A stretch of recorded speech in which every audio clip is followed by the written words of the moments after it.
Welcome to Decoder Talks, where AI tries to imitate me, but still trips over its own algorithms like a politician in a live debate.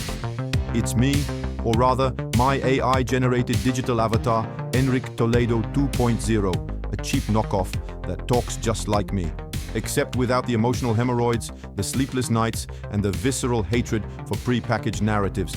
Does it help me? Yes. Does it replace me?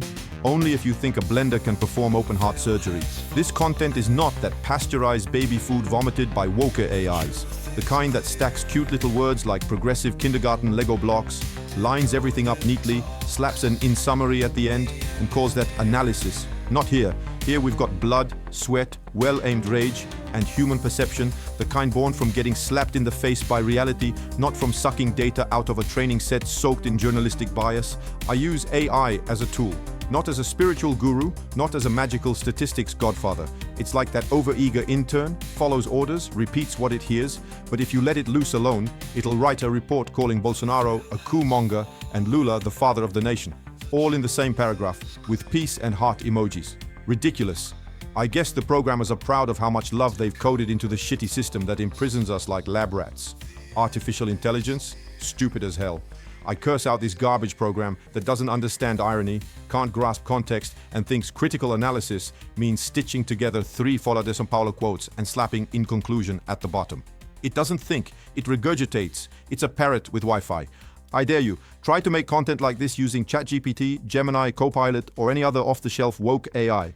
You'll get something so politically correct it reads like it was written by a World Economic Forum committee sipping chamomile tea, virtue signaling on loop, official narrative swallowed whole, no chewing required. It's like turning on Globo at 8 p.m, nothing but polished crap wrapped in jingles and smiles from anchors who've never paid a PTU. Want a show that wraps you in half-truths and journalistic self-help jargon? Turn on the TV. Want analysis that rips the mask off the farce and shows you the circus behind the curtain? Stay here. Because here, the one who thinks is me. And the AI, it just types for me. Let's get to the agenda. I'll title the first topic, Tied to the Banana Tree, Dosimetry as the Noose Around Brazilian Democracy's Neck. Ah, my friend, what cruel irony of tropical life. Here I am, an accidental Brazilian, Spanish by choice, American at heart. Split in half, handcuffed to this land of brutal contrasts until at least 2029, unless the gods of American bureaucracy grant me some miraculous visa, an E2 perhaps, or even asylum disguised as political persecution, which this system so dearly loves to inflict. It's as if Brazil were a sticky spiderweb, woven over years of backroom deals and empty promises, and I, like so many others, am flailing to escape. Why the hell is it so hard to migrate to the United States? It's not just paperwork or luck in the visa lottery. It's a cold, calculated equation designed to filter chaff from wheat, as the Yankee Puritans would say. Academic studies, like those from Vanderbilt University, revealed that the United States, despite a chronic shortage of skilled labor, 7.4 million job openings in 2025 versus only 7 million unemployed, imposes strict barriers to preserve social and economic cohesion. The zero-tolerance policy implemented since the Trump era and refined under Biden and now Trump again is not mere whim. It's a scientific response to migratory chaos, where fear of violence in countries of origin drives flows, but the risk of overburdening public services and labor markets leads to systematic exclusions.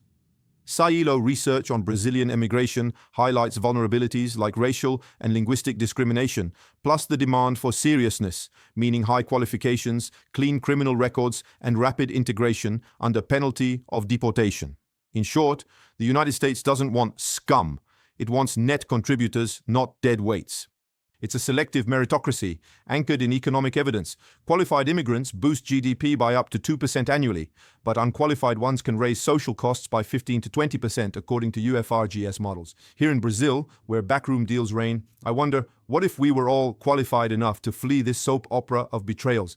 And now, amid my yearning for cleaner horizons, emerges the latest performance in Brazil's theater of the absurd. Hugo Motta, president of the Chamber of Deputies, appointing Paulinho da Força, the union boss patched up by the STF after corruption scandals, as rapporteur of what was once the Amnesty Bill, now rebranded as the Dosimetry Bill. It's a chronicle of low cunning, worthy of a Machado de Assis script updated for the age of live streams and furious ex-posts. What began as a promise of broad, general, and unrestricted amnesty to pardon the sins of January 8th and free figures like Paulo Figueiredo, Eduardo Bolsonaro, and perhaps even Jair himself was subtly sabotaged. Paulinho, over whiskey at Michel Temer's house, alongside Aécio Neves, another STF-anointed figure, announced the metamorphosis. No longer total pardon, but a surgical calculation of sentences. A dosimetry that sounds technical, impartial, but reeks of bias. Voting scheduled for September 24th, under urgency, approved by Motta days prior, but the poison already injected. I won't build anything that offends the STF, swears the rapporteur, echoing the mantra of Luis Roberto Barroso, who defends this system with the posture of a finish-line judge in a rigged marathon. This move is no accident. It's the anatomy of classic manipulation, dissected by political theorists like Giovanni Sartori in his analysis of polarization without pluralism, where fragile democracies like Brazil's use euphemisms to dilute real reforms. Academically speaking, it's regulatory capture. Legislators captured by judicial and elite interests, transforming full amnesty, which would benefit the Bolsonarist right, into dosimetry that reduces sentences without absolving, keeping the specter of guilt hanging. Paulinho, with his history of corruption-related imprisonment and STF-engineered release, is the perfect puppet, a centrist pretending to balance, but serving the status quo. And Motta, the Paraibano, elected with opposition support, now accusing him of betrayal, seeks to suspend 14 right-wing deputies ahead of the vote, silencing pro-full amnesty voices. On X, formerly Twitter, the fury is palpable. Coup against the opposition, half-baked amnesty, cry patriots like Guilherme Todeschini and Sonaira Fernandes, seeing in this the old Brazilian backroom deal, that clientelism which, according to FGV studies, consumes 20% of the public budget in informal bargains. Now, hypotheses for this shadowy orchestra. First, it seems designed to buy time until the 2026 elections and prevent Bolsonaro from escaping his cage before the vote, paving the way for Tarcísio de Freitas as the system's pacification candidate. Yes, the left-wing scoundrels dream of this, a moderate São Paulo governor, anointed by Lula and the Centrão, to calm the waters without rocking the boat. But the US, with its Magnitsky Act and hawk eyes, doesn't swallow frogs. It sees corruption as a virus, and Brazil is already feeling the blow. In August 2025, Washington blocked AI chip exports from NVIDIA, H100, H20, Blackwell, to here, citing national security risks amid tensions over support for authoritarian regimes and anti-corruption failures. A sanction redirecting $180 million in hardware to other markets, worsening our technological dependence. And it doesn't stop there. Chip design software restrictions were lifted for China in July, but for us, they persist, a veiled punishment for protecting scoundrels like Xandao, Alexandre de Moraes, the digital inquisitor.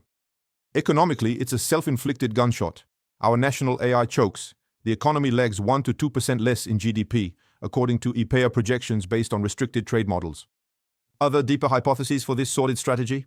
First, the eternal backroom deal. Motta, by pushing Paulinho, temporarily dodges personal sanctions. Magnitsky looms over corrupt Centrão figures. But for how long? Americans aren't stupid. Their analytical intelligence, anchored in NSA big data, detects smoke within 72 hours. Second, a deal with the STF. Gilmar Mendes, who called amnesty unconstitutional on September 15th, is allegedly in backroom talks with the Centrão. Ex-posts speak of virtual meetings at Temer's house with Moraes and Motta, an infamous agreement to judicialize the bill and buy time until 2026. Third, a strategic distraction. Diluting amnesty into dosimetry disarms the radical right, while Lula's government advances populist economic agendas like energy exemptions for the vulnerable, spearheaded by Motta. Fourth hypothesis, and most cynical, preparing the ground for selective pacification, where Tarcísio emerges as the moderate hero, but the US, seeing the STF as an extension of a hybrid regime, doubles down on sanctions. Common computer chips may be next, suffocating industries like Campinas' semiconductor sector. In the end, this dosimetry is like local anesthesia in open surgery. It dulls the immediate pain, but doesn't cure the gangrenous wound of impunity. Brazil, this overripe banana republic, delays its own healing to protect corrupt gardeners. I, tied here until 2029, can only think, how long until the Yankees cut off our AI supply and force us to wake up? Or perhaps until I pack my bags and prove I'm serious enough for Uncle Sam? Hang in there, friend. The show goes on, but the big screen is cracking. Let's move to the sad part of the program. I almost cried watching Barroso, the Minister of Controlled Freedom, crying to Uncle Sam. I had never actually addressed this particular issue here before, dear esteemed colleagues, but I truly do not think I would like to turn my back on this significant issue, the crucial matter of sanctions. And I have thought a great deal and quite extensively about it because I truly believe there is a truly huge misunderstanding, perhaps even a deliberate and intentional one, and I think the court, partly due to the inherent constraints of judicial discretion, has not publicly commented on what is actually happening in this particular situation. And I felt compelled to do this, especially because, as is widely known, I have many ties to the United States, where I studied, lived, and worked at different times in my life. I was an exchange student in Michigan with a lovely family whom I am still friends with to this day. Simple, conservative people. I judge people by their character, not by their ideology. I studied in the United States, did my master's at Yale University, worked at a law firm in Washington, then returned and completed my postdoctoral studies at Harvard University. Today, I hold a position, I still do, as an academic collaborator at the Kennedy School. And I'm giving this description not to present my resume, because I've already gone through all the stages in life where you need to present a resume. But just to have it on record, all my feelings toward the country are positive. I have academic ties, I have dear friends, I admire people, and I admire institutions. That's why I wanted to make this statement, which goes beyond the obvious argument of sovereignty to add some elements of justice, of good faith and truth, to overcome some narratives that do not correspond to the facts. And I believe in what I'm doing because there is a divine spark in the truth. And therefore, I would like to speak the truth, at least as we see it here. And so the correct narrative is that there is no censorship in Brazil. It simply isn't a fact. I would state that the fullest freedom of expression prevails. I'm someone who reads everything every day. And every day, like many of us possibly do, I receive articles in the press and on blogs with the harshest criticisms of the government, the harshest criticisms of Congress, and especially of the Supreme Federal Court. Many of them are crude and offensive. All these outlets remain online without any kind of disruption. People read if they want to, believe if they want to. The idea that there is censorship in Brazil simply does not match the reality for anyone in the country who is paying attention to what is happening. The content removals, as Minister Alexandre de Moraes once again explained, referred to crimes of threats, not crimes of opinion. The most emblematic example was a post that provided the address of the police officer conducting a certain investigation, along with the names of his wife and children, and called on people to go harass and threaten him. That is not freedom of expression anywhere in the world. That is a crime, therefore.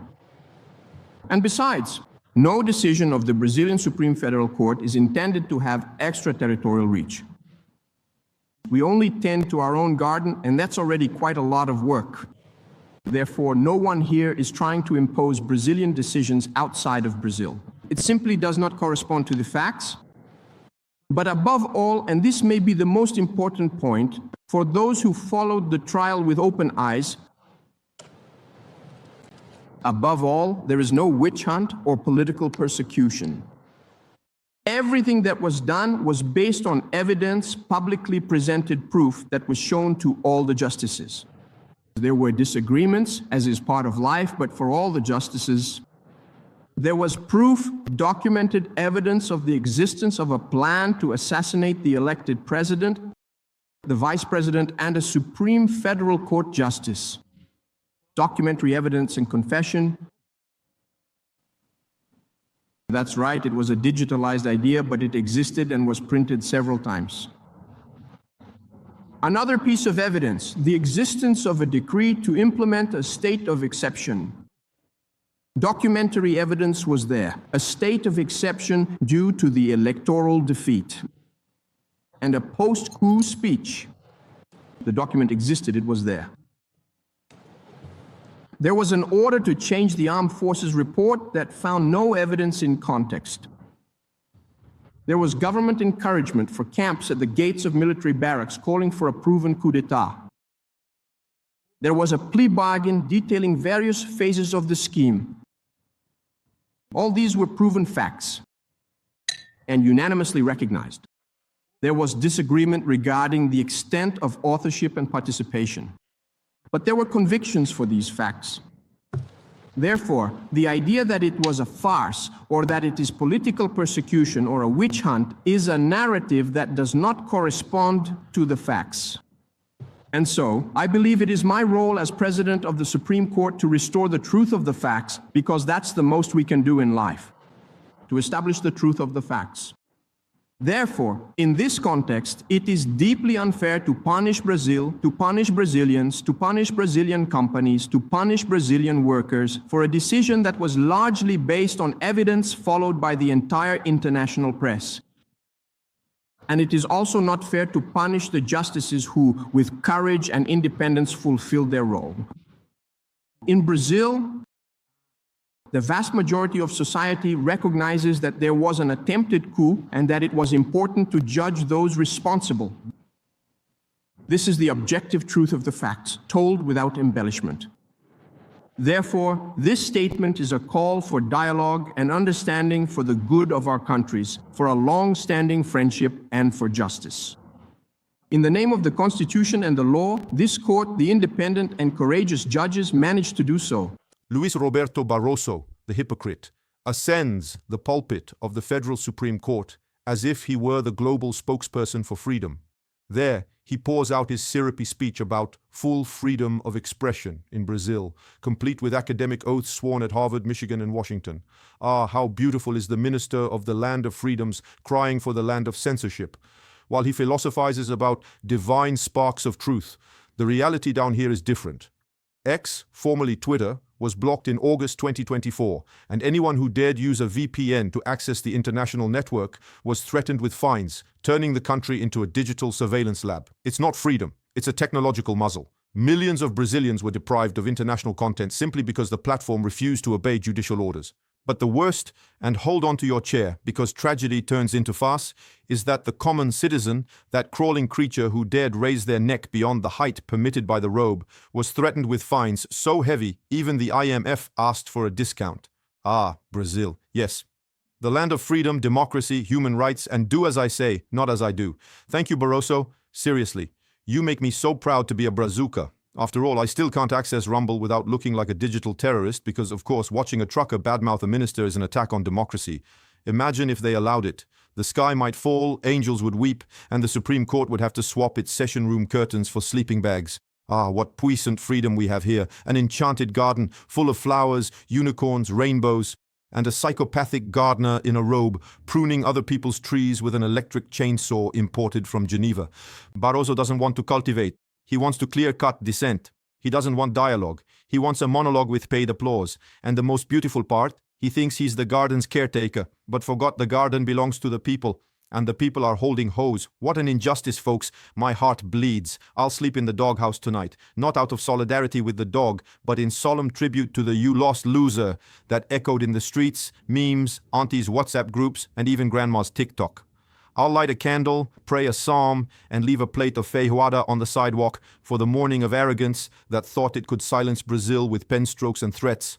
Count on it, robed one. Count on the people's laughter. Count on irony as a weapon. Count on memory that doesn't fade. And above all, count the days, because those who sow the wind reap the whirlwind, and whirlwinds don't respect robes, and Magnitsky will soon land on your head. Enjoy your retirement in the pigsty you helped build.